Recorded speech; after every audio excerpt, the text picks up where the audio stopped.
আমার কোনো বন্ধু নেই যার কাছে আমি নিজেকে ভেঙে চুরে খুচরো পয়সার মতো জমা রাখতে পারি, যে আমাকে যত্ন করে সঞ্চয় করবে, প্রয়োজনে ফিরিয়ে দিবে একটা একটা আধুলি। বন্ধু বলতে জেনেছি যাদের, তারা কেবল পথ চলতে সঙ্গে ছিল, দূরের পথে ট্রেনে যেমন থাকে পাশের সিটে।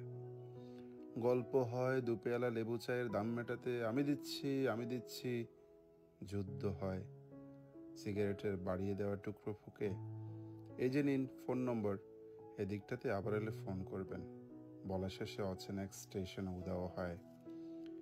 এই যে আমি পথ হাঁটছি, রোজ ঘাটছি, বুকের ভেতর কষ্ট ক্লেদ, এই যে আমি ক্লান্ত ভীষণ, বুকের ভেতর জমছে কেবল দুঃখের মেদ, তবু আমার নিজের কোনো বৃক্ষ নেই।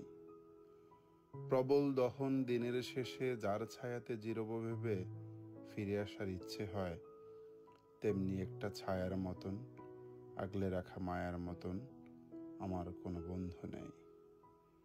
একলা দুপুর উপুর হলে বিষাদ ঢালা নদীর মতন, একলা মানুষ হলে নিরুদ্দেশ এক বধির মতন, হাতের মুঠোয় হাতে রাখাবার একটা কোনো